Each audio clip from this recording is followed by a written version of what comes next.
Remue ménage. Remue ménage.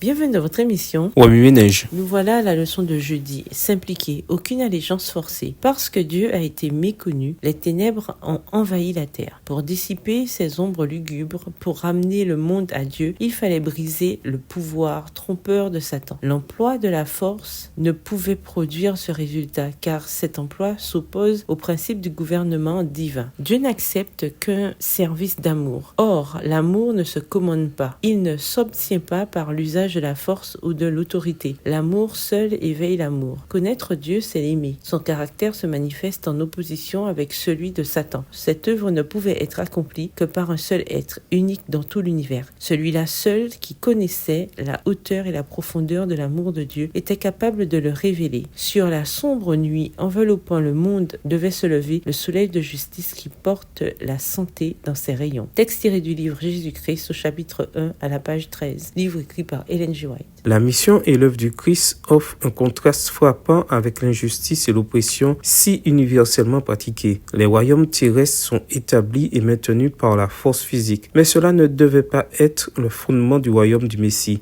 Dans l'établissement de son gouvernement, aucune arme charnelle ne devait être utilisée, aucune coercition ne devait être pratiquée, aucune tentative ne devait être faite pour forcer la conscience des hommes, car ce sont là les principes utilisés par le prince des ténèbres pour le gouvernement de son royaume. Ces agents sont activement à l'œuvre, cherchant dans leur indépendance humaine à promulguer des lois qui s'opposent directement à la miséricorde et à l'amour bienveillant du Christ. Extrait de The Review and Herald, 18 août 1896, deuxième partie, écrit par Ellen G. White. La loi de l'amour étant à la base du gouvernement de Dieu, le bonheur de tous les êtres créés dépendait de leur parfait accord avec les grands principes de cette loi. Dieu demande de toutes ses créatures un service d'amour, un hommage qui découle d'une appréciation intelligente de son caractère. Ne prenant aucun plaisir à une obéissance forcée, il accorde à chacun le privilège de la liberté morale, permettant à tous de lui rendre un service volontaire. Texte tiré du livre La tragédie des siècles, chapitre 29 à la page 434, livre écrit par Ellen G. White. Remue ménage, suite à l'étude de Luc 9, les versets 43 à 56, quelles applications devez-vous faire dans votre vie personnelle? Quelles sont les applications pratiques que vous devez faire à votre école, dans votre famille, au travail et à l'église? Révisez le verset à mémoriser. En quoi s'applique-t-il à votre vie cette semaine? Au revoir. Et à demain si Dieu veut.